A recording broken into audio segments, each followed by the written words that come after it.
ಇಷ್ಟೊಂದು ಸಾಸ್ ಹಾಕ್ತಾರ. ಮಶ್ರೂಮ್ ಇದು ಒಂದೇ ಪೀಸ್ ಇತ್ತು. ಇಲ್ಲೂ ಕೂಡ ಎಲ್ಲ ಡಿಸೈನ್ಸ್ ಇದೆ ನೋಡಿ, ಇಲ್ಲೂ ಡಿಸೈನ್ಸ್ ಇದೆ. ಒಂದೇ ಒಂದು ಪೀಸ್ ಇತ್ತು. ಇರಲಿ ಅಂದರೆ ಕೆಲವೊಂದು ದೀಪಗಳಿಗೆ ಇಲ್ಲಾಂದರೆ ಹೀಗೆ ಇಟ್ಟಿರ್ತೀವಲ್ವಾ, ಸ್ಪೇಸ್ ಹೇಗಿರುತ್ತೆ ಹಾಗೆ, ಅಥವಾ ಮೇಲ್ಗಡೆ hi friends, welcome back to my channel. ಎಲ್ಲರೂ ಹೇಗಿದ್ದೀರಾ? ನಾವೆಲ್ಲ ಚೆನ್ನಾಗಿದ್ದೀವಿ. ಇವತ್ತು ಗುರುವಾರ, ಟೈಮ್ ಸುಮಾರು 12 ಗಂಟೆ ಆಗಿದೆ. ಒಂದು ಕಾಮಾಕ್ಷಿ ದೀಪ ತೊಗೋಬೇಕಾಗಿತ್ತು, ಹಾಗಾಗಿ ಹೋಗಿದ್ವಿ. ಜೆ ಪಿ ನಗರದಲ್ಲೆಲ್ಲೂ ನನಗೆ ಕರೆಕ್ಟಾಗಿರೋವಂಥದ್ದು ಸಿಗಲಿಲ್ಲ. ಅಂದರೆ ಇತ್ತು, ತುಂಬ ಮಂದಕ್ಕಿರೋವಂಥದ್ದು ಆ ರೀತಿದೆಲ್ಲ ಸಿಗಲಿಲ್ಲ. ಸೊ ಕುವೆಂಪು ನಗರದ ಒಂದು ಅಂಗಡಿನಲ್ಲಿ, ನಮ್ಮ ಪರಿಚಯಸ್ತ್ರ ಅಂಗಡಿನಲ್ಲಿ ತೊಗೊಂಡು, ಸೊ ಅದನ್ನೆಲ್ಲ ಅಲ್ಲಿ ಅಂಗಡಿನಲ್ಲಿ ವೀಡಿಯೋ ಮಾಡೋದಕ್ಕೆ ಹೋಗಲಿಲ್ಲ. ಯಾಕಂದರೆ ಮಾಮೂಲಿ ಹೆಂಗಸರು ಸ್ವಲ್ಪ ಜಾಸ್ತಿ ಆಯಿತು ಅದೆಲ್ಲ ಇದು ಅಂತೆಲ್ಲ ಕೇಳ್ತಾ ಇರ್ತೀವಲ್ವ, ಹಾಗಾಗಿ ಸೊ ದೀಪ ಎಲ್ಲ ತೊಗೊಂಡ್ಮೇಲೆ ಅಲ್ಲೇ ಪಕ್ಕದಲ್ಲೇ ರೆಸ್ಟೋರೆಂಟ್ ಇತ್ತು.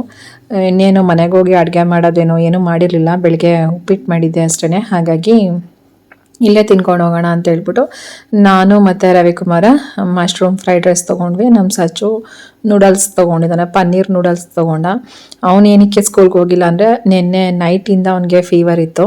ಸೊ ಹಾಗಾಗಿ ಸ್ವಲ್ಪ ಟ್ಯಾಬ್ಲೆಟ್ಸ್ ತರಿಸ್ಕೊಟ್ಟಿದ್ದೆ. ಇವತ್ತು ಒಂದಿನ ರೆಸ್ಟ್ ಮಾಡು, ನಾಳೆಯಿಂದ ಹೋಗುವೆ ಅಂತ ಹೇಳ್ಬಿಟ್ಟು ಅಂತ ಇವತ್ತವನ್ನ ಸ್ಕೂಲಿಗೆ ಕಳಿಸಿರಲಿಲ್ಲ. ಮನೆಯಲ್ಲಿ ಒಬ್ಬನೇ ಏನು ಮಾಡ್ತಾನೆ, ಒಂದು 1 ಅವರ್ ಅಥವಾ 2 ಅವರ್ ಅಷ್ಟೇ ಅಲ್ವಾ, ವಾಪಸ್ ಹೋಗ್ತೀವಲ್ಲ, ನಾವು ಇನ್ನೆಲ್ಗೂ ಹೋಗೋದಿಲ್ಲ. ಹಾಗಾಗಿ ಕರ್ಕೊಬಂದಿದ್ದೆ. ಸೊ ನಾನು ಸುಮಾರು ಒಂದು 5 ತಿಂಗಳ ಮೇಲೆ ಆಗಿತ್ತು, 5-6 ತಿಂಗಳೇ ಆಯಿತು ಅನ್ಕೊತೀನಿ ಹೋಟೆಲ್ನಲ್ಲಿ ಊಟ ಮಾಡೋದಿರಲಿ, ಹೋಟೆಲ್ ಕಡೆ ಹೋಗೂ ಇಲ್ಲ ನನಗೆ. ಹೇಗೆ ಆಪ್ರೇಷನ್ ಆಯಿತು ಅದಕ್ಕಿಂತ ಮುಂಚೆಯಿಂದನೂ. ಸೊ ಹಾಗಾಗಿ ಇವತ್ತು ಇಲ್ಲೇ ತಿನ್ಕೊಂಡು ಇವಾಗ ನೆಕ್ಸ್ಟು ಮನೆಗೆ ಹೋಗ್ತೀವಿ. ಮನೆಗೆ ಹೋದ್ಮೇಲೆ ಕಾಮಾಕ್ಷಿ ದೀಪ ಹೇಗಿದೆ ಮತ್ತು ನಂದು ಸ್ಕ್ಯಾನಿಂಗ್ ಮಾಡಿಸಿದ ರಿಪೋರ್ಟ್ ಎಲ್ಲ ಹೇಳ್ತೀನಿ, ಬನ್ನಿ. ಹಾಯ್ ಫ್ರೆಂಡ್ಸ್, ಇವಾಗ ಸಂಜೆ ಆಗಿದೆ, ಟೈಮು 5 ಗಂಟೆ. ಸೊ ಈಗ ವಿಡಿಯೋ ಸ್ಟಾರ್ಟ್ ಮಾಡ್ತಾಯಿದ್ದೀನಿ. ನನಗೆ ತುಂಬ ದಿನ ಆಗಿತ್ತಲ್ಲ ಹೊರಗಡೆ ಹೋಗಿ. ಸೊ ಹೊರಗಡೆ ಹೋಗಿದ್ದು ಬಂದರೆ ಸಾಕಾಯಿತು ಅಂತ ಅನಿಸುತ್ತೆ. ಸೊ ಹಾಗಾಗಿ ಆವಾಗಲಿಂದ ವಿಡಿಯೋ ಕಂಟಿನ್ಯೂ ಮಾಡಿರಲಿಲ್ಲ. ಕಾಮಾಕ್ಷಿ ದೀಪ ತೋರಿಸ್ತೀನಿ. ಹೀಗಿದೆ, ಚೆನ್ನಾಗಿದೆ. ಮತ್ತು ಯಾವುದೇ ನಾವು ವಿಗ್ರಹ ಆಗಲಿ ದೀಪಗಳಾಗಲಿ ಚಿಕ್ಕದು ದೊಡ್ಡದು ಸಪ್ರೇಟು, ಬಟ್ ತೂಕವಾಗಿರೋದನ್ನ ತೊಗೋಬೇಕು. ಟೊಳ್ಳಿರಬಾರ್ದು. ಹೀಗೆ ಮಡ್ಸಿದ ತಕ್ಷಣ ಒಳಗಡೆ ಹೋಗೋವಂಥದ್ದು, ಹಿಂಗೆ ಅಮ್ಕಿದ್ರೆ ಪಟ್ ಅಂತರ ಅನ್ನೋವಂಥದ್ದು ಆ ರೀತಿ ತೊಗೋಬಾರ್ದು. ತೊಗೊಂಡ್ರೆ ಚೆನ್ನಾಗಿರೋದು. ನಾನು ಇಲ್ಲಿ ಪಕ್ಕದಲ್ಲಿ ಫೋಟೋ ಹಾಕ್ತೀನಿ. ಚೆನ್ನಾಗಿದೆ, ಸುಮಾರು 92 ಗ್ರಾಮ್ ಇದೆ, ತೂಕವಾಗಿದೆ. ಮತ್ತು ಇಲ್ಲಿ ನಾವು ಕಾಮಾಕ್ಷಿ ದೀಪನ ತೊಗೋಬೇಕಾದ್ರೆ ನೋಡಿ ತೋರಿಸ್ತೀನಿ. ಇಲ್ಲಿಂದ ಕೌಂಟ್ ಮಾಡಿದ್ರೆ ಕರೆಕ್ಟಾಗಿ ಇಲ್ಲಿಗೆ, ಅಂದರೆ ಲಾಸ್ಟ್ ಗೋಪುರನ ಬಿಟ್ಟು ಇಲ್ಲಿಂದ ಕೌಂಟ್ ಮಾಡ್ಕೊಂಡು ಹೋದರೆ ಇಲ್ಲಿಗೆ ಲಾಭ ನಷ್ಟ ಅಂತ ಕೌಂಟ್ ಮಾಡ್ಕೊಂಡು ಹೋದರೆ ಲಾಭ ಬರಬೇಕು. ಇಲ್ಲಿ ನೋಡಿ, ಲಾಭ ನಷ್ಟ, ಲಾಭ ನಷ್ಟ, ನಷ್ಟ, ಲಾಭ ನಷ್ಟ, ಲಾಭ ನಷ್ಟ, ನಷ್ಟ, ಲಾಭ. ನಾನು ಉಲ್ಟಾ ಇಟ್ಕೊಂಡಿದ್ದೀನಿ. ಸೊ ಹಾಗಾಗಿ ನನಗೆ ಹಂಗೆ ಕಾಣಿಸ್ತಾ ಇದೆ. ಇಲ್ಲಿಗೆ ಈ ಗೆರೆಗಳು ಮಾತ್ರ, ಈ ಗೆರೆಗಳಿದೆಯಲ್ಲ, ಇಲ್ಲಿ ಕೆಳಗಡೆಯಿಂದ ಕೌಂಟ್ ಮಾಡಿ ಈ ಗೆರೆ ತನಕನೂ ಲಾಭ ನಷ್ಟ ಅಂತ ಕೌಂಟ್ ಮಾಡ್ಕೊಂಡ್ರೆ ಇಲ್ಲಿಗೆ ಲಾಭ ಬರಬೇಕು. ಈ ಕಡೆನೂ ಸೇಮ್ ಅಷ್ಟೇ, ಈ ಕಡೆನೂ ಅದೇ ಥರ ಕೌಂಟ್ ಮಾಡಬೇಕು. ಒಂದೊಂದ್ಸಲ ಏನಾಗುತ್ತೆ ಅಂದರೆ ಈ ಕಡೆ ಜಾಸ್ತಿ ಇರುತ್ತೆ, ಈ ಕಡೆ ಕಮ್ಮಿ ಇರುತ್ತೆ, ಅಥವಾ ಹಿಂಗೆ ಕೌಂಟ್ ಮಾಡಿದಾಗ ನಷ್ಟ ಅಂತ ಬಂದ್ಬಿಡುತ್ತೆ. ಸೊ ಆ ಥರ ದೀಪಗಳನ್ನ ಹಚ್ಚಬಾರ್ದು. ಇದು ಒಂದೇ ಪೀಸ್ ಇತ್ತು. ಇಲ್ಲೂ ಕೂಡ ಎಲ್ಲ ಡಿಸೈನ್ಸ್ ಇದೆ ನೋಡಿ, ಇಲ್ಲೂ ಡಿಸೈನ್ಸ್ ಇದೆ. ಒಂದೇ ಒಂದು ಪೀಸ್ ಇತ್ತು. ಇರಲಿ ಅಂದರೆ ಕೆಲವೊಂದು ದೀಪಗಳಿಗೆ ಇಲ್ಲಿ ಆನೆ ಇರೋದಿಲ್ಲ. ಸೊ ಇದೇನೋ ಒಂಥರ ಚೆನ್ನಾಗಿದೆ, ಪರವಾಗಿಲ್ಲ. ಆನೆ ಕೂಡ ಮಹಾಲಕ್ಷ್ಮಿಯ ವಾಸಸ್ಥಾನದಲ್ಲಿ ಒಂದಲ್ವಾ. ಸೊ ಹಾಗಾಗಿ ಇರಲಿ ಅಂತ ಹೇಳ್ಬಿಟ್ಟು ನಾನು ತೊಗೊಂಡೆ. ಆಮೇಲೆ ಇಲ್ಲೂ ಅಷ್ಟೇ, ಫುಲ್ಲು ಬ್ಯಾಕ್ ಸೈಡು ಕೂಡ ಲಕ್ಷ್ಮಿದು ಫೋಟೋ ಕ್ಲಿಯರ್ ಆಗಿದೆ. ಇಷ್ಟು ಬೇರೆದ್ರಲ್ಲಿ ಕ್ಲಿಯರ್ ಆಗಿರೋದಿಲ್ಲ, ಒಂದು ರೀತಿ ಟೊಳ್ಳಾದಂಗಿರುತ್ತೆ. ಬಟ್ ಇದರಲ್ಲಿ ಫುಲ್ಲು ಕ್ಲಿಯರ್ ಆದಂಗಿದೆ. ನನಗಿದು ನೋಡಿದ ತಕ್ಷಣವೇ ಇಷ್ಟ ಆಯಿತು. ಹೋದ ವಾರನೂ ಒಂದ್ಸಲ ಹೋಗಿದ್ದೆ ಇಲ್ಲ ಜೆ ಪಿ ನಗರದಲ್ಲಿ, ಅಲ್ಲಿ ಸಿಗಲಿಲ್ಲ, ಸ್ವಲ್ಪ ಮಂದಕ್ಕಿರೋದು ಸಿಗಲಿಲ್ಲ. ಹಾಗಾಗಿ ನನಗೇನೋ ಇಷ್ಟ ಆಗಲಿಲ್ಲ. ಹಾಗಾಗಿ ತೊಗೊಳ್ಳಿಲ್ಲ. ನಾನು ಇದನ್ನು ತೊಗೊಂಡಿದ್ದು ಶ್ರೀನಿಧಿ ಜ್ಯುವೆಲರ್ಸ್ ಅಂತ ಹೇಳ್ಬಿಟ್ಟು, ಅಲ್ಲೇನೋ ವಿಡಿಯೋ ಮಾಡೋದಕ್ಕೆ ಹೋಗಲಿಲ್ಲ. ಕುವೆಂಪು ನಗರ, ನಿಮ್ಗೆ ಅದು ಬ್ಯಾಕ್ ಉಲ್ಟಾ ಕಾಣಿಸ್ತಾ ಇದೆ, ಕುವೆಂಪು ನಗರದಲ್ಲಿ ಕೆಲವ್ರಿಗೆ ಗೊತ್ತಿರುತ್ತೆ. ಸೊ ಅಲ್ಲಿ ನನ್ನ ಕತ್ತಂದು ಲಾಂಗ್ ಸರ ತೊಗೊಂಡಿದ್ದು. ಆವಾಗ ನನ್ನ ಹತ್ರ ಒಂದು ಲಾಂಗ್ ಸರ ಇದೆಯಲ್ಲ, ಅದು ಅಲ್ಲೇ ಮಾಡಿಸ್ಕೊಂಡಿದ್ದು. ಸೊ ಹಾಗಾಗಿ ಅಂದರೆ ನಾನು ಒಂದೇ ಕಡೆ ಪರ್ಟಿಕ್ಯುಲರ್ ಆಗಿ ಅಂತ ಇಲ್ಲ, ಪ್ರಕಾಶ್ ಜ್ಯುವೆಲರ್ಸಲ್ಲಿ ತೊಗೊಂಡಿದ್ದೀನಿ, ಭೀಮಾ ಜ್ಯುವೆಲರ್ಸಲ್ಲಿ ತೊಗೊಂಡಿದ್ದೀನಿ, ಜಾಸ್ ಅಲುಕಾಸಲ್ಲಿ ತೊಗೊಂಡಿದ್ದೀನಿ, ಮಲಬಾರ್ ಗೋಲ್ಡ್ ಆ್ಯಂಡ್ ಡೈಮಂಡ್ಸ್ ಅಲ್ಲೂ ತೊಗೊಂಡಿದ್ದೀನಿ. ಹೀಗೆ ಎಲ್ಲಾಗುತ್ತೆ ಅಲ್ಲಿಗೆಲ್ಲ ಹೋಲಿಸ್ಕೊಂಡಾಗ ಇಲ್ಲಿ ಪರವಾಗಿಲ್ಲ ಅಂತ ಅನ್ನಿಸ್ತು. ಯಾಕಂದರೆ ನಾನು ಪ್ರಕಾಶ್ ಜ್ಯುವೆಲರ್ಸಲ್ಲಿ ಲಾಸ್ಟ್ ಟೈಮು ಒಂದು ಲಕ್ಷ್ಮೀ ವಿಗ್ರಹ ತೊಗೊಂಡಿದ್ದೆ. ಅದಕ್ಕೆ ಎಷ್ಟು ಅಂದರೆ ಆ ವಿಗ್ರಹನೇ 5,000 ರೂಪಾಯಿ, ಬಟ್ ಮೇಕಿಂಗ್ ಚಾರ್ಜಸ್ಸನ್ನು 6,000 ರೂಪಾಯಿ ಹಾಕಿದರು. GST ಮೇಕಿಂಗ್ ಚಾರ್ಜಸ್ ಎಲ್ಲ ಸೇರಿ ನಂಗೆ ಅದು ತುಂಬ ಕಾಸ್ಟ್ಲಿ ಅಂತ ಅನ್ನಿಸ್ತು. ಆದರೆ ನನ್ನ ಗಂಡನ ಜೊತೆ ನಾನು ಹೋಗಿದ್ನಲ್ಲ, ಇನ್ನೇನು ಮಾಡೋಕ್ಕಾಗಲ್ಲ ಅಂತ ತೊಗೊಬಂದಿದ್ದೆ. ಆಮೇಲೆ ವರಲಕ್ಷ್ಮಿ ಹಬ್ಬದ ಬೇಕು ಅಂದ್ಬಿಟ್ಟು ದೇವ್ರದ್ದು ಮುಖವಾಡ ಒಂದು ಅಲ್ಲಿ ತೊಗೊಂಡಿದ್ದೆ. ಆಮೇಲೆ ನನಗೆ ಇಲ್ಲಿ ಲಾಂಗ್ ಸರ್ ಎಲ್ಲ ಮಾಡಿಸ್ಕೊಂಡಾಗ ನನಗೆ ಇಲ್ಲಿ ಕುವೆಂಪು ನಗರದಲ್ಲೇ ಬೆಸ್ಟ್ ಅಂತ ಅನ್ನಿಸ್ತು. GST ಎಲ್ಲ ಆ್ಯಡ್ ಮಾಡಲ್ಲ, ಮತ್ತು ಮೇಕಿಂಗ್ ಚಾರ್ಜಸ್ ಅಷ್ಟೊಂದು ತೊಗೊಳೋದಿಲ್ಲ. ಇದಕ್ಕೆ ಲೆಕ್ಕ ಹಾಕಿದ್ರೆ ಏನೋ 1,500 2,000 ಏನೋ ತೊಗೊಂಡ್ರು ಅನ್ಸುತ್ತೆ ಮೇಕಿಂಗ್ ಚಾರ್ಜಸ್ಸು. ಟೋಟಲಿ ಇದು 8,000 ಇದು ದೀಪ. ಅದಕ್ಕೇ ಅಲ್ಲಿಗಿಂತ ಇಲ್ಲಿ ಬೆಸ್ಟ್ ಅಂತ ಅನ್ನಿಸ್ತು. ಹಾಗಾಗಿ ನಾನು ಗಣೇಶನ ವಿಗ್ರಹ, ಒಂದು ಪ್ಲೇಟು, ಮತ್ತು ತುಪ್ಪದ ದೀಪ, ಶಿವಲಿಂಗ, ಇದೆಲ್ಲ ನಾನು ಇವ್ರ ಹತ್ರನೇ ತೊಗೊಂಡಿದ್ದು. ಬೆಳ್ಳಿ ಐಟಮ್ಸ್ ಎಲ್ಲ ಚೆನ್ನಾಗೂ ಇರುತ್ತೆ, ಮತ್ತು ಮಂದಕ್ಕಿರೋ ಅಂಥದ್ದು ಚೆನ್ನಾಗಿ ಸಿಗುತ್ತೆ. ಮತ್ತು ನಾನಿಲ್ಲಿ ಡೈಲಿ ಯೂಸ್ಗೆ ಹಾಕಿರೋ ಓಲೆ ಇದೆಲ್ಲ ಇಲ್ಲೇ ತೊಗೊಂಡಿರೋದು. ಸೊ ಹಾಗಾಗಿ ಇಲ್ಲೊಂದು ಕಡೆ ಹೋಗ್ತೀನಿ. ತುಂಬ ಏನಿಲ್ಲ ಅಂದರೆ ಇವಾಗೆಲ್ಲ ಅಷ್ಟರ ಕೈಯಲ್ಲಿ ದುಡ್ಡು ಇಲ್ಲ, ಈಗೇನು ತೊಗೋತಾನೂ ಇಲ್ಲ, ಎಲ್ಲ ಸ್ವಲ್ಪ ಹಾಸ್ಪಿಟ್ಲಿಗೆ ಖರ್ಚು ಮಾಡೋದಾಗ್ತಾಯಿದೆ. ಫೈನಲಿ ಈ ದೀಪ ತೊಗೊಬಂದಿದ್ದು ಚೆನ್ನಾಗಿದೆ. ಮತ್ತು ಈ ದೀಪದ ಬಗ್ಗೆ ಹೇಳ್ಬೇಕಂತಂದರೆ ಇದನ್ನು ಶುಕ್ರವಾರ ಮತ್ತು ಮಂಗಳವಾರ ಹಚ್ಚಬೇಕು. ಈ ದೀಪನ ಹಚ್ಬೇಕಾದ್ರೆ ನಾನು ಹೇಗೆ ಹಚ್ಚಬೇಕು ಅಂತ ಅದೊಂದು ಹೇಳ್ತೀನಿ. ಅಂದರೆ ಈ ಮಿಸ್ಟೇಕ್ಸ್ನ ಮಾಡಿಬಿಡಿ. ಯಾವಾಗ್ಲೂ ನಾನು ಎಷ್ಟೊಂದು ಪೂಜೆ ಐಟಮ್ಸ್ದು ಟಿಪ್ಸ್ ಬಗ್ಗೆ ಎಲ್ಲ ಎಷ್ಟೊಂದು ವೀಡಿಯೋಸ್ಗಳಲ್ಲಿ ಹೇಳಿದ್ದೀನಿ. ಸುಮಾರು ಒಂದು 50 ಟಿಪ್ ತನಕನೂ ಶೇರ್ ಮಾಡಿದ್ದೀನಿ. ಅದೆಲ್ಲ ಚೆನ್ನಾಗೇ ವ್ಯೂಸ್ ಬಂದಿದೆ. ಏನಂತ ಹೇಳಿದ್ರೆ, ದೇವ್ರ ಫೋಟೋಗಳು ಎದುರು ಬದ್ರು ಇರಬಾರ್ದು. ಹೀಗೆ ಒಂದು ದೇವ್ರ ಫೋಟೋ ಇಟ್ಟಾಗ ಸ್ಪೇಸ್ ಇರುತ್ತೆ ಅಂದ್ಬಿಟ್ಟು ಹೀಗೊಂದು ಫೋಟೋ, ಹೀಗೆ ಎದುರು ಬದ್ರು ದೇವ್ರದ್ದು ಮುಖಗಳು ಕಾಣೋ ಥರ ಫೋಟೋಗಳನ್ನ ಇಡಬಾರ್ದು. ಇಲ್ಲಾಂದರೆ ಹೀಗೆ ಇಟ್ಟಿರ್ತೀವಲ್ವ, ಸ್ಪೇಸ್ ಹೇಗಿರುತ್ತೆ ಹಾಗೆ, ಅಥವಾ ಮೇಲ್ಗಡೆ ಮೊಳೆ ಹೊಡೆದು ಆ ಥರ ಕೂಡ ಹಾಕೋಬೋದು. ಈ ಫೋಟೋನ ನಾನೀಗ ಫಾರ್ ಎಕ್ಸಾಂಪಲ್ ಹೇಳ್ತಿರೋದು, ಇಲ್ಲಿ ದೇವ್ರ ಫೋಟೋ ಇದೆ ಅಂತ ಅಂದ್ಕೊಂಡ್ರೆ ಆ ದೇವ್ರ ಫೋಟೋದಲ್ಲಿ ಹಿಂಭಾಗದಲ್ಲಿ ಈ ರೀತಿ ಇಡಬಾರ್ದು. ಕಾಣಿಸ್ತಾ ಇದೆ ಅಂತ ಅನ್ಕೊತೀನಿ. ಯಾಕಂದರೆ ಇಲ್ಲಿ ಹಿಂಭಾಗದಲ್ಲಿ ಲಕ್ಷ್ಮಿ ಇರೋದ್ರಿಂದ ಈ ಲಕ್ಷ್ಮಿಗೆ ಇಲ್ಲಿರೋವಂಥ ದೇವ್ರ ಫೋಟೋ ಎದುರು ಬದ್ರು ಆಗುತ್ತೆ. ಹಾಗಾಗಿ ನೋಡ್ಕೊಳ್ಳಿ, ಖಾಲಿ ಇರಬೇಕು ಗೋಡೆ. ದೇವ್ರ ಮನೆಯಲ್ಲಿ ಖಾಲಿ ಇರೋ ಕಡೆಗೆ ಹೀಗೆ ತಿರುಗಿಸಿ, ಅಥವಾ ಇದನ್ನು ದೀಪನ ಉತ್ತರ ಅಭಿಮುಖವಾಗಿ ಹಚ್ಚೋದು ತುಂಬಾ ಒಳ್ಳೆಯದು. ಯಾಕಂದರೆ ಉತ್ತರಕ್ಕೆ ಅಧಿಪತಿ ಕುಬೇರ ಅಲ್ವಾ, ಹಾಗಾಗಿ ಉತ್ತರಕ್ಕೆ ಮುಖ ಮಾಡಿ ಈ ದೀಪನ ಹಚ್ಚಬೇಕು. ನಾನು ಹಾಗೆ ಹಚ್ಚೋದು. ನಂದು ಫಸ್ಟ್ ಇದ್ದಿದ್ದ ದೀಪ ಸ್ವಲ್ಪ ತಗೋಗ್ಬಿಟ್ಟಿತ್ತು, ಹಾಗಾಗಿ ಚೇಂಜ್ ಮಾಡಿದೆ ಅಷ್ಟೇ. ಅದನ್ನೆಲ್ಲ ಕೊಟ್ಬಿಟ್ಟು ಇದನ್ನು ತೊಗೊಬಂದಿದ್ದು. ಇನ್ನೊಂದು ಸ್ವಲ್ಪ ಎಲ್ಲ ಬೆಳ್ಳಿ ಐಟಮ್ಸ್ ಇತ್ತು. ಸೊ ಉತ್ತರಕ್ಕೆ ಮುಖ ಮಾಡಿ ಹಚ್ಚಬೇಕು. ಇಲ್ಲಾಂದರೆ ಉತ್ತರಕ್ಕಾಗಲಿಲ್ಲ ಅಂತಂದರೆ ಪೂರ್ವಕ್ಕೆ ಹಚ್ಬೋದು. ನೋಡ್ಕೊಳ್ಳಿ ಹೇಗಾಗುತ್ತೆ ಸ್ಪೇಸ್ ಅಂತ ಹೇಳ್ಬಿಟ್ಟು ಅಂತ ನಿಮ್ಮ ದೇವ್ರ ಮನೆಯಲ್ಲಿ. ಯಾಕಂದರೆ ಎಲ್ಲರ ದೇವ್ರ ಮನೆಯಲ್ಲೂ ಒಂದೇ ಥರ ಸ್ಪೇಸ್ ಇರೋದಿಲ್ಲ ಅಲ್ವಾ. ಅದೇ ಚೆನ್ನಾಗಿ ನೆನ್ಪಿಟ್ಕೊಳ್ಳಿ. ಇವಾಗ ಹಿಂಭಾಗದಲ್ಲಿ ನಾವೊಂದು ದೇವ್ರ ಫೋಟೋ ಇಟ್ಟಿದ್ದೀವಿ ಅಂತಂದರೆ, ಯಾವುದಾದ್ರೂ ರಾಘವೇಂದ್ರದ್ದು ಇರ್ಬೋದು, ಲಕ್ಷ್ಮಿ ಫೋಟೋ ಇರ್ಬೋದು, ಅಥವಾ ಸರಸ್ವತಿ ಫೋಟೋ, ಯಾವುದೋ ಒಂದು ಫೋಟೋ ಇಟ್ಟಿದ್ದೀನಿ ಅಂದರೆ ಅದಕ್ಕೆ ಈ ರೀತಿ ಇಡಬೇಡಿ. ಯಾಕಂದರೆ ಇಲ್ಲಿರೋ ದೇವ್ರ ಫೋಟೋ, ನಾನು ಇನ್ನೊಂದ್ಸಲ ಹೇಳ್ತಾ ಇದ್ದೀನಿ, ಈ ದೇವರು ಎದುರು ಬದ್ರು ಆದಂಗೆ ಆಗುತ್ತೆ. ಈ ಥರ ಇಡಬಾರ್ದು. ಯಾಕಂದರೆ ನಾವು ಎಷ್ಟೊಂದು ಕಡೆ ಎಷ್ಟೊಂದು ಸಲ ಅನ್ಕೊತೀವಿ ನಾವು, ಅಯ್ಯೋ ನಾವು ಎಷ್ಟೊಂದು ಪೂಜೆ ಮಾಡ್ತೀವಿ, ನಾವು ಎಷ್ಟೊಂದು ವ್ರತ ಮಾಡ್ತೀವಿ, ಬೆಳಗ್ಗೆ ಸಂಜೆ ಎಲ್ಲ ದೇವ್ರನ್ನ ಬೇಡ್ತೀವಿ, ಆದರೂ ನಮಗೆ ಕಷ್ಟಗಳು ತಪ್ಪಲ್ಲ, ನಮಗೆ ಒಂದಾದ್ಮೇಲೆ ಒಂದು ಕಷ್ಟ ಬರುತ್ತೆ ಅಂತಾಗಲಿ, ಅಥವಾ ನಮಗೆ ಯಾವುದು ಕೈ ಎತ್ತಲ್ಲ, ಆ ಥರ ಎಲ್ಲ ಹಣಕಾಸಿನ ತೊಂದರೆ ಇದೆ ಅಂತ ಎಲ್ಲ ನಾವು ನಾವು ಈ ಥರ ಎಲ್ಲ ಮಾತಾಡ್ತೀವಿ. ಯಾಕಂದರೆ ನಾವು ಮಾಡೋವಂಥ ಪೂಜೆ ಕರೆಕ್ಟಾಗಿ ಇದ್ದಾಗ ಮಾತ್ರ ಅದು ಫಲ ಸಿಗುವಂಥದ್ದು. ಹೇಗೇಗೋ ಮಾಡಿದ್ರೆ ಅದು ಆಗಲ್ಲ ಅಲ್ವಾ. ಇವಾಗ ಒಂದು ಅನ್ನ ಮಾಡ್ತೀವಿ ಅಂತಂದ್ರು ಅದಕ್ಕೆ ಅದರದೇ ಆದ ಒಂದು ಪ್ರೊಸೀಜರ್ ಇರುತ್ತೆ. ಇಲ್ಲ ಒಂದು ಪಾತ್ರೆನಲ್ಲಿ ಹೀಗೆ ಮಾಡಬೇಕು, ಇಲ್ಲ ಒಂದು ಕುಕ್ಕರಲ್ಲಿ ಹೀಗೆ ಮಾಡಬೇಕು, ಈಗ ಒಂದು ಸ್ಟೆಪ್ಸ್ ಅಂತ ಇರುತ್ತಲ್ವ, ಅದೇ ರೀತಿ ಸುಮ್ಮನೆ ಹೇಗಂದ್ರಾಗೆ ಇಟ್ಬಿಟ್ಟು ಬಂದರೆ ಅದು ನೋಡಲಿಲ್ಲ ಅಂತಂದರೆ, ಕರೆಕ್ಟಾಗಿ ಅನ್ನ ಬಸಿಲಿಲ್ಲ ಅಂತಂದರೆ, ಕುಕ್ಕರ್ ಹೋಗಿ ಆಫ್ ಮಾಡಲಿಲ್ಲ ಅಂದರೆ ಅದು ಕೂಡ ಅನ್ನ ಆಗಲ್ಲ. ಅದೇ ರೀತಿನೇ ಯಾವುದೇ ಒಂದು ಪೂಜೆನೇ ಆದ್ರೂ ಫಸ್ಟು ಒಂದು ಶಾಸ್ತ್ರೋಕ್ತವಾಗಿ ಒಂದು ಸರಿಯಾದ ರೀತಿಯಲ್ಲಿ ಮಾಡಿದ್ರೆ ಮಾತ್ರನೇ ಅದು ಫಲ ಕೊಡುವಂಥದ್ದು. ಇನ್ನು ಖಾಲಿದ್ದನ್ನ ಹೀಗೆ ಇಡಬೇಡಿ, ಇದ್ರ ಕೆಳಗಡೆ ಒಂದು ಪ್ಲೇಟ್ನ ಇಟ್ಟು ಇಡಬೇಕು. ಸೊ ಇಷ್ಟು ನನಗೆ ಗೊತ್ತಿರೋಷ್ಟು ಕಾಮಾಕ್ಷಿ ದೀಪದ ಬಗ್ಗೆ ನಾನು ಹೇಳಿದ್ದೀನಿ. ನಿಮಗೆ ಬೆಳ್ಳಿ ದೀಪನೇ ಹಚ್ಚಬೇಕು ಅಂತ ಏನೂ ಇಲ್ಲ, ಹಿತ್ತಾಳೆದು ಕೂಡ ಹಚ್ಬೋದು. ಅಂದರೆ ಈ ಬೆಳ್ಳಿ ಐಟಮ್ಸು, ಹಿತ್ತಾಳೆ ಐಟಮ್ಸು, ತಾಮ್ರದ್ದು ಆ ಥರದ್ದು ಏನಿಲ್ಲ. ನಮ್ಮ ಶಕ್ತಿಗೆ ಅನುಸಾರವಾಗಿ ಹೇಳ್ಬೇಕಂತಂದರೆ ನಮ್ಮ ಮನೆಯಲ್ಲಿ ಬೆಳ್ಳಿ ಐಟಮ್ಸ್ ಅಂತ ಮೊದಲಿಂದನೂ ಏನೂ ಇರಲಿಲ್ಲ. ಅಂದರೆ ನಮ್ಮ ಅತ್ತೆ ಅವಾಗ ಒಂದು 2 ಜೊತೆ ದೀಪಗಳು ಕೊಟ್ಟಿದ್ರು ಅಷ್ಟೇ. ಆದರೆ ಅವಾಗಿಂದು ಅದರಲ್ಲಿ ಸ್ಪೇಸ್ ಇರಲಿಲ್ಲ, ಈ ಥರ ಎಣ್ಣೆ ಎಲ್ಲ ಹಾಕೋದಕ್ಕೆ ಸ್ಪೇಸ್ ಇರಲಿಲ್ಲ. ಜಸ್ಟ್ 1-2 ಚಮಚದಷ್ಟು ಎಣ್ಣೆ ಹಿಡಿತಾ ಇತ್ತು ಅಷ್ಟೇ. ಅದಕ್ಕೆ ನಾನೇನು ಮಾಡಿದೆ, ಅದನ್ನೆಲ್ಲ ತೂಗಾಕ್ಬಿಟ್ಟು ಬೇಡ, ಇಟ್ಕೊಂಡ್ರೆ ವೇಸ್ಟ್ ಅಲ್ವಾ, ಸುಮ್ಮನೆ ನನಗೆ ಯಾವುದೇ ವಸ್ತು ಆದರೂ ಅಷ್ಟೇ ಇದು ಇರಲಿ ಬಿಡು, ಮುಂದಕ್ಕೆ ಯೂಸ್ ಆಗುತ್ತೆ, ನಾಳೆಗೆ ಯೂಸ್ ಆಗುತ್ತೆ, ಇನ್ನು 10 ವರ್ಷ ಬಿಟ್ಕೊಂಡು ಯೂಸ್ ಆಗುತ್ತೆ, ಆ ಥರ ನನಗೆ ಇಟ್ಕೊಳ್ಳೋ ಮೆಂಟಾಲಿಟಿನೇ ಇಲ್ಲ ನನಗೇನಿದ್ರು ಇವತ್ತು ನಾನು ಜಾಸ್ತಿ ಪ್ರೆಸೆಂಟಲ್ಲಿ ಬದುಕೋದಕ್ಕೆ ನಾನು ಇಷ್ಟಪಡ್ತೀನಿ. ಯಾಕಂದರೆ ಮುಂದೆ 20 ವರ್ಷ ತುಂಬ ಜನ ಅಂದರೆ ಅಯ್ಯೋ 10 ವರ್ಷ ಹೋದ್ಮೇಲೆ ಆ ಸೈಟು ಆ ಮನೆ ಅಷ್ಟೊಂದು ವ್ಯಾಲ್ಯೂ ಬರುತ್ತೆ, ಚಿನ್ನಕ್ಕೆ ಅಷ್ಟೊಂದು ವ್ಯಾಲ್ಯೂ ಆಗುತ್ತೆ ಅಂತ ಇದೇನೋ ನಾನು ಹೇಳ್ತಾ ಇದ್ದೀನಿ. ಯಾಕಂದರೆ ನಾನೇನು ಯೋಚನೆ ಮಾಡ್ತೀನಿ ಅಂದರೆ ಆ 20 ವರ್ಷ 30 ವರ್ಷ ತನಕ ನಾವಿರ್ತೀವಿ ಅಂತ ಏನು ಗ್ಯಾರಂಟಿ?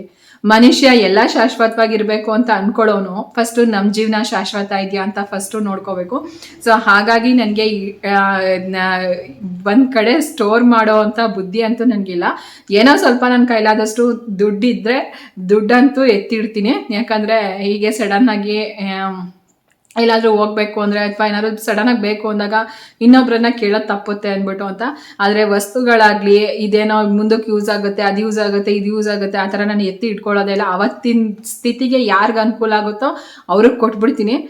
ಇಲ್ಲ ನನ್ನ ಕೈಲಾದರೆ ನನಗೆ ಬೇಕು ಅನ್ಸಿದ್ರೆ ಅವತ್ತಿಗಷ್ಟೇ ನಾನು ಇಟ್ಕೊಳ್ಳೋದು. ಇವಾಗ ನನ್ನ ಮಗನ ಸೈಕಲ್ಲು ಅಷ್ಟೇ ಇತ್ತು ಅವಾಗಲಿಂದ, ಸೊ ಅವನು ಯೂಸೇ ಮಾಡ್ತಿರ್ಲಿಲ್ಲ. ಇವಾಗ ಅದನ್ನು ಅಷ್ಟೇ ಯಾವುದೋ ಒಂದು ಹುಡ್ಗಂಗೆ ಕೊಟ್ಬಿಟ್ಟೆ ಫ್ರೀಯಾಗಿತ್ತು, ಹೋಗಿ ಹೊಡ್ಕೋಗಪ್ಪ ಹೋಗಿ, ಸುಮ್ಮನೆ ಅದು ಮೂರನಲ್ಲಿ ನಿಲ್ಲಿಸಿ ಏನು ಪ್ರಯೋಜನ, ಈಗ ಎಲ್ಲದಕ್ಕೂ ಸ್ಕೂಟ್ರ್ ಕೇಳ್ತಿದ್ದ ನನ್ನ ಮಗ ಆ ರೀತಿ. ಸೊ ಅದಕ್ಕೋಸ್ಕರ ಏನಂತ ಹೇಳಿದ್ರೆ ಆ ದೀಪ ಎಲ್ಲನೂ ನಾನು ಹಾಕ್ಬಿಟ್ಟು ನಾನೇ ಒಂದು ಕಾಮಾಕ್ಷಿ ದೀಪ ಇರ್ಬೋದು, ಒಂದು ಚಿಕ್ಕದು ಬೆಳ್ಳಿ ತಟ್ಟೆ, ಶಿವಲಿಂಗ, ಲಕ್ಷ್ಮೀ ವಿಗ್ರಹ, ಗಣೇಶನ ವಿಗ್ರಹ, ತುಪ್ಪದ ಬತ್ತಿ ಮತ್ತು ಒಂದು ಬೆಳ್ಳಿ ಮುಖವಾಡ, ಇಷ್ಟು ನನ್ನ ಸೇವಿಂಗ್ಸ್ ಎಲ್ಲ ನಾನು ತೊಗೊಂಡಿರೋದು. ನನ್ನ ಗಂಡ ಏನೂ ತೊಗೊಟ್ಟಿಲ್ಲ. ಹೇಳ್ಬೇಕಂದ್ರೆ ಒಂದು ಹಿತ್ತಾಳೆ ದೀಪಕ್ಕೂ ನನ್ನ ಗಂಡ ಏನೋ ದುಡ್ಡು ಕೊಟ್ಟಿಲ್ಲ ದೇವ್ರ ಮನೆದಕ್ಕೆ. ಅಂದರೆ ಅವ್ರದ್ದು ಏನೇ ಇದ್ರೂ ಅವ್ರದ್ದು ಎಲ್ಲ ಪ್ಲ್ಯಾನಿಂಗ್ ಇತ್ತು, ಮನೆ ಕಟ್ಟೋವರೆಗೆ ಸುಮ್ಮನಿರು, ಮನೆ ಕಟ್ಟೋವರೆಗೆ ಸುಮ್ಮನಿರು, ಅದೇ ಡೈಲಾಗ್ ಕೇಳಿ ನನಗೂ ಸಾಕಾಗೋಗಿದೆ. ಸೊ ಹಾಗಾಗಿ ನಾನು ಪೂಜೆ ಮಾಡ್ತೀನಿ. ನನಗೆ ಆ ಥರ ಇಷ್ಟ ಆಗಲ್ಲ, ಅದಕ್ಕೋಸ್ಕರ ನನಗೆ ಬೇಕು. ಅಯ್ಯೋ ಇದೆಲ್ಲ ಇವತ್ತಿದ್ದವ್ರೆ ನಾಳೆಗಿಲ್ಲ, ಸುಮ್ಮನೆ ಯಾಕೆ ಎಲ್ಲನೂ ಪೋಸ್ಟ್ಪೋನ್ ಮಾಡ್ಕೊಂಡು ಹೋಗಬೇಕು ಅನ್ನೋ ಕಾರಣಕ್ಕೋಸ್ಕರ ನಾನು ನನಗೇನು ಬೇಕು ಅದನ್ನು ನಾನು ತೊಗೊತೀನಿ. ಸೊ ಫೈನಲಿ ಈ ದೀಪ ತೊಗೊಬಂದಿದ್ದೀನಿ, ಚೆನ್ನಾಗಿದೆ. ನಿಮಗೆ ಹೇಗೆ ಅನ್ನಿಸ್ತು ಅಂತ ಕಮೆಂಟ್ ಮಾಡಿ ಹೇಳಿ ಈ ದೀಪನ. ಇನ್ನು ಕಾಮಾಕ್ಷಿ ದೀಪನ ಹಚ್ಚಬೇಕಾದ್ರೆ ಸಿಂಗಲ್ ದೀಪನ ಹಚ್ಚಬಾರ್ದು. ಅಂದರೆ ಇದ್ರ ಪಕ್ಕದಲ್ಲಿ ಒಂದಾಗಲಿ ಅಥವಾ 2 ಆಗಲಿ ಬೇರೆ ದೀಪಗಳನ್ನ ಹಚ್ಚಬೇಕು. ಅದು ತುಪ್ಪದ ದೀಪ ಆಗಿರ್ಬೋದು, ಬೇರೆದಾಗಿರ್ಬೋದು, ಹಚ್ಚಲೇಬೇಕು. ಈ ವಿಷಯನ ನಾನು ಹೇಳೋದನ್ನು ಮರ್ತ್ಬಿಟ್ಟಿದ್ದೆ.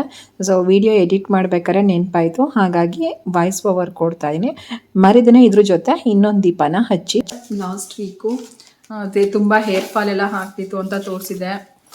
ಥೈರಾಯ್ಡ್ ಕೂಡ ಟೆಸ್ಟ್ ಮಾಡಿಸಿದ್ದೆ. ಏನಂತ ಹೇಳಿದ್ರೆ ಥೈರಾಯ್ಡ್ದು ಟೆಸ್ಟಲ್ಲಿ ಥೈರಾಯ್ಡ್ ಇಲ್ಲ ಅಂತ ಬಂದಿದೆ. ಇದೊಂದು ಸಮಾಧಾನ ನನಗೆ. ತುಂಬ ಸ್ಟ್ರೆಸ್ ಆಗಿಬಿಟ್ಟಿತ್ತು. ಏನೋ ಸುಮಾರು ಒಂದು 10 ವರ್ಷಗಳಿಂದ ಚೆನ್ನಾಗಿದ್ದೋಳು ಇವಾಗ ಒಂದು 5 ತಿಂಗಳಿಂದ ತುಂಬಾ ಹೆಲ್ತ್ ಇಶ್ಯೂಸ್ ಆಗೋಗ್ಬಿಟ್ಟಿತ್ತು. ಇದರಲ್ಲಿ ಈಗ ಸ್ವಲ್ಪ ನಿರಾಳ, ಇವಾಗ ಒಂದು 50% ಓಕೆ ಅಂತ ಅನ್ನಿಸ್ತಾ ಇದೆ ನನ್ನ ಮನಸ್ಸಿಗೆ. ಸೊ ಇನ್ನೂ ಒಂದು 50% ಇದಾಗಬೇಕು. ಇದು ಥೈರಾಯ್ಡ್ ರಿಪೋರ್ಟು, ಥೈರಾಯ್ಡ್ ಇಲ್ಲ. ಮತ್ತು ಇದು ಬ್ಲಡ್ ರಿಪೋರ್ಟು, ಬ್ಲಡ್ ಎಷ್ಟಿದೆ ಅಂದ್ಬಿಟ್ಟು ಅಂತ. ನಾನು ಲೈಫಲ್ಲೇ ಇಷ್ಟು ವರ್ಷದಲ್ಲಿ 12 ಇದೆ ಬ್ಲಡ್ಡು. ಇಷ್ಟು ಆಗೇ ಇರಲಿಲ್ಲ ಯಾವಾಗ್ಲೂ. ನನಗೆ ಆಪ್ರೇಷನ್ ಮಾಡಿಸ್ಕೋಬೇಕಾದ್ರೂ 8.5 ಇತ್ತು. 8.5 ಹಬ್ಬ ಅಂದರೆ 9ಗಿಂತ ಜಾಸ್ತಿ ಇರ್ತಿರ್ಲಿಲ್ಲ. ಇವಾಗೆಲ್ಲ ಸ್ವಲ್ಪ ಫ್ರೂಟ್ಸ್ ಎಲ್ಲ ಕರೆಕ್ಟಾಗಿ ತೊಗೋತೀನಿ, ಹಾಲು ತೊಗೋತೀನಿ. ಸೊ ಹಾಗಾಗಿ ಬ್ಲಡ್ ಕೂಡ 12 ಬಂದಿದೆ. ಇದೊಂದು ಖುಷಿ ಅಂತ ಅನ್ನಿಸ್ತೆ. ಯಾಕಂದರೆ ನನಗೆ ಅನಿಮಿಯಾ ಅಂತಲೇ ರಿಪೋರ್ಟಲ್ಲಿ ಬರೆದಿದ್ರು ಲಾಸ್ಟ್ ಟೈಮ್ ಆಪ್ರೇಷನ್ ಮಾಡಿಸ್ಕೋಬೇಕಾದ್ರೆ ಅನಿಮಿಯಾ ಅಂತಲೇ ಬರೆದಿದ್ರು. ಹಾಗಾಗಿ ಸೊ ಯಾರೇ ಆದರೂ ಅಷ್ಟೇ ಹೆಲ್ತ್ ಚೆನ್ನಾಗಿ ನೋಡ್ಕೊಳ್ಳಿ. ಅದರಲ್ಲೂ ಎಸ್ಪೆಷಲಿ ಹೆಂಗಸರು, ನೀವು ಮಲ್ಕೊಂಡ್ರೆ ಮೂಲೆಯಲ್ಲಿ ಒಂದಿನ ನೋಡ್ಬೋದು, ಗಂಡ 2 ದಿನ ನೋಡ್ಬೋದು. ಆದರೆ ಯಾರು ನಿಜವಾಗ್ಲೂ ಸಮಯ ಕೊಟ್ಟು ಈಗಲ್ಲ ಹಾಗೆ ಅಂತ ನೀವು ಹುಷಾರಾಗೋ ತನಕ ತಿಂಗಳನ್ಗಟ್ಲೆ ಯಾರೂ ಮಾಡ್ಕೊಡೋದಿಲ್ಲ. ಒಂದು ಕಡೆ ಹೇಳ್ತಾರೆ, ಮನೆಯಲ್ಲಿ ಯಾರಿಗೇ ಹುಷಾರಿಲ್ಲ ಅಂತಂದ್ರೂ ತಾಯಿ ಆದವಳು ಅಥವಾ ಹೆಂಡತಿ ಆದವಳು ಸೊಸೆ ಆದವಳು ನೋಡ್ಕೋತಾಳೆ. ಆದರೆ ಸಾಮಾನ್ಯವಾಗಿ ಅವಳಿಗೆ ಹುಷಾರಿಲ್ಲ ಅಂತಂದರೆ ತವ್ರ ಮನೆಗೆ ಕಳಿಸ್ತಾರೆ ಅಂತ ಹೇಳ್ಬಿಟ್ಟು ಅಂತ. ಸೊ ಹಾಗಾಗಿ ತವ್ರ ಮನೆಯಲ್ಲೂ ಅನುಕೂಲ ಇರಬೇಕಲ್ವಾ, ತವ್ರ ಮನೆಯೂ ಹತ್ತಿರ ಇರಬೇಕಲ್ವಾ ನೋಡಬೇಕು ಅಂತಂದ್ರೂ. ಸೊ ಹಾಗಾಗಿ ಅದೆಲ್ಲದಕ್ಕಿಂತ ಬೆಸ್ಟು ನಮ್ಮ ಆರೋಗ್ಯ ನಾವು ನೋಡ್ಕೋಬೇಕು. ಫಸ್ಟು ಆರೋಗ್ಯ, ಆಮೇಲೆ ಆಸ್ತಿ ಹಣ ಎಲ್ಲ. ಯಾಕಂದರೆ ಚಿನ್ನದ ಮಂಚದ ಮೇಲೆ ಮಲ್ಕೊಂಡು ಅನುಭವ್ಸೋಕೆ ಆರೋಗ್ಯನೇ ಇಲ್ಲ ಅಂತ ಹೇಳಿದ್ರೆ ಚಿನ್ನದ ಮೇಲೆ ಮಂಚದ ಮೇಲೆ ಮಲ್ಕೊಂಡು ನರಳಾಟ ಏನು ಚೆನ್ನಾಗಿರುತ್ತೆ ಹೇಳಿ. ಅದೇ ಆರೋಗ್ಯ ಚೆನ್ನಾಗಿದೆ, ಕೆಳಗಡೆ ಚಾಪೆ ಮೇಲೆ ಮಲ್ಕೊಂಡ್ರು ಆರಾಮಾಗಿ ನಿದ್ದೆ ಮಾಡ್ಬೋದು. ಸೊ ಇದು ನನ್ನ ಒಂದು ಸ್ಕ್ಯಾನಿಂಗ್ ರಿಪೋರ್ಟು. ಇದು ಅಬ್ಡಮನ್ ಸ್ಕ್ಯಾನಿಂಗ್ ಅಂತ ಹೇಳ್ಬಿಟ್ಟು ಅಂತ ಅಲ್ಲಿ ಉಲ್ಟಾ ಕಾಣಿಸ್ತಾ ಇದೆ. ಸೊ ಪಕ್ಕದಲ್ಲಿ ಒಂದು ಪಿಕ್ಚರ್ ಹಾಕ್ತೀನಿ. ಸೊ ಎಲ್ಲ ಫಂಕ್ಷನ್ಸ್ದು ಮಾಡಿಸಿದೆ ಆ್ಯಸ್ ಯೂಸ್ವಲ್ ಸೇಮ್. ಇದರಲ್ಲಿ ಗಾಲ್ ಬ್ಲಾಡರಲ್ಲಿ ಸ್ಟೋನ್ ಇಲ್ಲ ಅಂತ ಬಂತು. ಅದೊಂದು ನನಗೆ ತುಂಬ ನೆಮ್ಮದಿ ಅಂತ ಅನ್ನಿಸ್ತು. ಯಾಕಂದರೆ ಪಿತ್ತಕೋಶದಲ್ಲಿ ಕಲ್ಲು ಅಂತ ಅಂದ ಕ್ಷಣದಿಂದ ನಾನು ಪ್ರತಿದಿನ ನೆನೆಸ್ಕೊತಾ ಇದ್ದೆ, ಏನಪ್ಪ ಕಲ್ಲಾಗೋಗಿದೆಯಲ್ಲ ಅಂತ ಹೇಳ್ಬಿಟ್ಟು ಅಂತ. ಅದೊಂದು ಇವಾಗ ಅಲ್ಲಿ ಕಲ್ಲಿಲ್ಲ. ಬಟ್ ಏನಂತ ಹೇಳಿದ್ರೆ ಮಾಮೂಲಿ ನನಗೆ ಕಿಡ್ನಿ ಇಶ್ಯೂಸ್ ಇತ್ತಲ್ಲ, ಅದಕ್ಕೆ ಅವರು CT ಸ್ಕ್ಯಾನ್ಗೆ ರೆಫರ್ ಮಾಡಿದ್ದಾರೆ. CT ಸ್ಕ್ಯಾನ್ಗೆ ರೆಫರ್ ಅಂತ ಹೇಳಿದ್ರೆ ನಾನು ಈ ಕಾಮಾಕ್ಷಿ ಹಾಸ್ಪಿಟ್ಲಲ್ಲಿ ನನಗೆ ಪಸ್ಸಾಗಿತ್ತು ಅನ್ನೋ ಕಾರಣಕ್ಕೋಸ್ಕರ ನಾನು ಆಪ್ರೇಷನ್ ಮಾಡಿಸ್ಕೊಂಡಿದ್ದಲ್ವ. ಹಾಗಾಗಿ ನಾನು ಬೇಡ ಇಲ್ಲಿ ತೋರಿಸೋ ಅಂಥದ್ದು. ನಾನು ಕಿಡ್ನಿಗೆ ಸಂಬಂಧಪಟ್ಟಂಗೆ ಇವಾಗ 1 ವರ್ಷದಿಂದನೂ ನಾನು ಅಪೋಲೋ ಹಾಸ್ಪಿಟ್ಲಲ್ಲಿ ತೋರಿಸ್ತಾ ಇದ್ದೀನಿ. ಸೊ ಅವರು ನನಗೆ ನೆಕ್ಸ್ಟ್ ಮಂತಲ್ಲಿ ಒಂದು ಏನೋ ಸ್ಕ್ಯಾನಿಂಗು ಬ್ಲಡ್ ಟೆಸ್ಟ್ ನನಗೆ ಗೊತ್ತಿಲ್ಲ, ಬಟ್ ಪ್ರಿಸ್ಕ್ರಿಪ್ಷನಲ್ಲಿ ಆಲ್ರೆಡಿ ಬರ್ಕೊಟ್ಟಿದ್ದಾರೆ, ಇದನ್ನು ಮಾಡಿಸ್ಕೊಂಡು ರಿಪೋರ್ಟ್ ತೊಗೊಬನ್ನಿ ಅಂತ ಹೇಳ್ಬಿಟ್ಟು ಅಂತ. ಸೊ ಆವಾಗ ಅಲ್ಲಿ ಡಾಕ್ಟ್ರನ್ನ ಕೇಳಿಬಿಟ್ಟು CT ಸ್ಕ್ಯಾನ್ ರೆಫರ್ ಮಾಡೋಣ ಅಂತ ಅಂದ್ಕೊಂಡಿದ್ದೀನಿ. ಗೊತ್ತಿಲ್ಲ, ಇಲ್ಲೂ ಕಿಡ್ನಿದು ಪೂರ್ ಕಂಡೀಷನ್ಸ್ ಅಂತಲೇ ಇರೋ ಅಂಥದ್ದು, ರೈಟ್ ಕಿಡ್ನಿದು. ನೋಡೋಣ, ದೇವ್ರ ಮೇಲೆ ಭಾರ ಹಾಕಿದ್ದೀನಿ. ಯಾಕಂದರೆ ಇದು ನನ್ನಿಂದ ತುಂಬ ಜನ ಹೆಂಗೆ ಅಂದರೆ ಏನೋ ನನಗೆ ಕೆಲವೊಂದು ಸಲ ನಾನು ಮಾತಾಡೋದಕ್ಕೆ, ನಾನು ಸ್ಟ್ರೈಟಾಗಿ ಇರೋದನ್ನ ಇದ್ದಾಗ ಹೇಳೋದಕ್ಕೆ ಇವಳು ಕಲ್ತಿರೋ ಬುದ್ಧಿಗೆ ಅಂತ ಹೇಳ್ತಾರೆ. ಸೊ ಇದು ನಾನು ಕಲ್ತಿರೋ ಬುದ್ಧಿಗೆ ಹೇಳ್ಬೇಕಂತಂದರೆ ದೇವ್ರು ನನಗೆ ಯಾವ ಕಾಯಿಲೆನೂ ಕೊಟ್ಟಿಲ್ಲ. ನಾನು ಚೆನ್ನಾಗೇ ಇದ್ದೀನಿ. ಏನೋ ಇದೊಂದು ಆಪ್ರೇಷನ್ ನಾನು ಮಾಡಿಸ್ಕೊಂಡಿದ್ದೀನಿ, ಅದು ನಾನು ನೆಗ್ಲೆಕ್ಟ್ ಮಾಡಿದ್ರಿಂದ ಈ ಥರ ಪಸ್ಸಾಗಿತ್ತು ಅನ್ನೋದೊಂದು ಬಿಟ್ಟರೆ ನನಗೆ ಯಾವ ಕಾಯಿಲೆನೂ ಅಷ್ಟಾಗಿ ಇಲ್ಲ. ಬಟ್ ಇದು ಏನಂದರೆ ಹೊಟ್ಟೆನಲ್ಲೇ ಮಗುಗೆ ಇರೋ ಅಂಥದ್ದು ಕಿಡ್ನಿ ಪ್ರಾಬ್ಲಮ್ಮು. ಒಂದು ಕಿಡ್ನಿ ಕರೆಕ್ಟಾಗಿ ಕೆಲಸ ಮಾಡದೇ ಇರೋವಂಥದ್ದು. ಸೊ ಇದರಲ್ಲಿ ನನ್ನ ತಪ್ಪು ಅನ್ನೋದು ಏನೂ ಇಲ್ಲ. ಹೇಳ್ಬೇಕಂದ್ರೆ ಇಷ್ಟು ವರ್ಷ ಇದ್ದೀನಲ್ಲ, ಅದಕ್ಕೆ ದೇವ್ರಿಗೆ ಥ್ಯಾಂಕ್ಸ್ ಹೇಳ್ಬೇಕಷ್ಟೇ, ನಾನು ಇಷ್ಟು ವರ್ಷ ಇದ್ದೀನಲ್ಲ ಅಂತ ಹೇಳ್ಬಿಟ್ಟು ಅಂತ. ಸೊ ಹಾಗಾಗಿ ನೆಕ್ಸ್ಟ್ ಮಂತು ಅಪೋಲೋ ಹಾಸ್ಪಿಟ್ಲಲ್ಲಿ ಈ ಸ್ಕ್ಯಾನಿಂಗ್ ರಿಪೋರ್ಟ್ ಎಲ್ಲ ತೋರಿಸ್ಬಿಟ್ಟು ಅಲ್ಲಿ ಡಾಕ್ಟ್ರ್ ಹತ್ರ ಕೇಳಿಬಿಟ್ಟು ಅಲ್ಲೇ CT ಸ್ಕ್ಯಾನ್ ಮಾಡಿಸೋಣ ಅಂತ ಅಂದ್ಕೊಂಡಿದ್ದೀನಿ. ಸೊ ಅದಕ್ಕೆ ಅಮೌಂಟ್ ಕೂಡ ಇಲ್ಲ ಈಗ ನನ್ನ ಹತ್ರ. ಇದಕ್ಕೆ ಸುಮಾರು ಖರ್ಚಾಯಿತು. ಯಾಕಂದರೆ ಇಲ್ಲಿ ಕೂಡ JP ನಗರ ಕಾಮಾಕ್ಷಿನಲ್ಲೂ CT ಸ್ಕ್ಯಾನ್ ಇಲ್ವಂತೆ, ಅವರು ಔಟ್ಸೈಡೇ ಮಾಡ್ಸೋಕ್ಕೆ ಹೇಳಿರೋದು. ಸೊ ಹಾಗಾಗಿ ಅಪೋಲೋದಲ್ಲಿ ಇದೆ, ಸೊ ಅಲ್ಲೇ ಮಾಡಿಸೋಣ ಅಂತ ಹೇಳ್ಬಿಟ್ಟು ಅಂತ. ಸದ್ಯಕ್ಕೆ ಇಷ್ಟು ನಂದು ಎಲ್ಲ ಸ್ಕ್ಯಾನಿಂಗ್ ರಿಪೋರ್ಟು. ಬ್ಲಡ್ಡು ಸ್ವಲ್ಪ ಜಾಸ್ತಿ ಆಗಿದೆ, 12ಗೆ ಬಂದಿದೆ, ಮತ್ತು ಥೈರಾಯ್ಡ್ ಇಲ್ಲ, ಮತ್ತು ಪಿತ್ತಕೋಶದಲ್ಲೂ ಕಲ್ಲಿಲ್ಲ. ಸದ್ಯಕ್ಕೆ ಇನ್ನೊಂದು ಪಸ್ಸಾಗಿರೋದು ನನಗೆ, ಅದು ಇನ್ನೂ ಸ್ವಲ್ಪ ನೋವಿದೆ ಅಂತಂದರೆ ಈ ಥರ ನೋವಲ್ಲ. ಈಗ ನಾನು ಕೂತಿದ್ದೀನಿ ಆರಾಮಾಗಿ, ಏನೂ ನೋವಿಲ್ಲ. ಯಾವ ಥರ ಅಂತ ಹೇಳಿದ್ರೆ ಕೆಳಗಡೆ ಕಸಗಳೆಲ್ಲ ಗುಡಿಸ್ಬೇಕಾದ್ರೆ ಬಗ್ಗಿ ಮ್ಯಾಟ್ಗಳೆಲ್ಲ ಒದರ್ಬೇಕಲ್ವ, ಅದನ್ನು ನೆಲದಲ್ಲಿ ಇರೋವಂಥ ಐಟಮ್ಸ್ನ ಎತ್ಕೊಳ್ಳೋಕ್ಕಾಗಲ್ಲ. ಇನ್ನು ಅದು ಒಂದು, ಇನ್ನು ಕೆಳಗಡೆ ಚಕ್ಲು ಬಟ್ಟೆ ಹಾಕಿ ಕುತ್ಕೊಳ್ಳೋಕ್ಕಾಗಲ್ಲ, ಮತ್ತು ಕೆಳಗಡೆ ಎಲ್ಲ ಕುತ್ಕೊಂಡು ಬಟ್ಟೆ ಒಗೆಯೋಕ್ಕಾಗಲ್ಲ. ಇದು ಈ ಥರದ್ದು. ಆಮೇಲೆ ಹೆಂಗೆ ಅಂತಂದರೆ ಒಂದಿನ ನೋವಿರುತ್ತೆ, ಒಂದಿನ ನೋವಿರಲ್ಲ. ಅದು ಏನೂ ಮಾಡೋಕ್ಕಾಗಲ್ಲ. ನಾನು ಕೆಲವ್ರನ್ನ ಕೇಳಿದೆ, ಈ ರೀತಿ ಪಸ್ಸಾಗಿರೋದು ಆಪ್ರೇಷನ್ ಎಲ್ಲ ಮಾಡಿಸ್ಕೊಂಡಿರೋ ಅಂಥದ್ದು, ಅದು 6 ತಿಂಗಳು ವರ್ಷನೇ ಟೈಮ್ ತೊಗೊಳುತ್ತಂತ. ಅದು ಸ್ವಲ್ಪ ನಿಧಾನ ಅಂತಲೇ ಹೇಳಿದ್ರು. ನನಗೆ ಇವಾಗ ಅನ್ನಿಸ್ತದೆ, ಹಾಸ್ಪಿಟ್ಲಲ್ಲಿ ಡಾಕ್ಟ್ರು ಬರೀ 3 ವಾರಕ್ಕೆ ನಿನಗೆ ಸರಿ ಹೋಗುತ್ತೆ, ಎಲ್ಲ ನಾರ್ಮಲ್ ಆಗ್ತೀಯಾ ಅಂತ ಹೇಳಿದರು. 3 ವಾರ ಹೋಗಿ 3 ತಿಂಗಳಾಯಿತು. ಸೊ ಆದರೂ ಕೂಡ ಇದೇ ಥರ ಆಗ್ತಾ. ಯಾವುದೇ ಒಂದು ಕಳೆ ಆದರೂ ಅಷ್ಟೇ ಚಿಕ್ಕದಾಗಿದ್ದಾಗಲೇ ಕೈಯೆಲ್ಲ ಕಿತ್ತಾಕ್ಬಿಡ್ಬೋದು. ಅದು ದೊಡ್ಡದಾಗಿ ಮರವಾಗೋದಕ್ಕೆ ಬಿಟ್ಟರೆ ತುಂಬ ಸಫರ್ ಪಡಬೇಕಾಗುತ್ತೆ. ಇವಾಗ ಅದೇ ಥರನೇ ಆಗ್ತಾ ಇರೋದು. ಆವಾಗಲೇ ಕರೆಕ್ಟಾಗಿ ನಾನು ತೋರಿಸ್ಕೊಂಡಿದ್ದರೆ ಲಕ್ಷಾಂತರ ರೂಪಾಯಿ ಆಪ್ರೇಷನು ಮಾಡಿಸ್ಕೊಳಂಗೆ ಇರ್ತಿರ್ಲಿಲ್ಲ. ಈ ಥರ ಇಷ್ಟೊಂದು ಸಫರ್ ಪಡೋದು ಇರ್ತಿರ್ಲಿಲ್ಲ. ಆದರೂ ಒಂದೊಂದ್ಸಲ ಅನಿಸುತ್ತೆ, ಏನೋ ನನ್ನ ಹಣೆ ಬರದಲ್ಲಿ ಇತ್ತೇನೋ ಆಗಬೇಕು ಅಂತ ಹೇಳ್ಬಿಟ್ಟು ಅಂತ. ಸೊ ಹಾಗಿದೆ.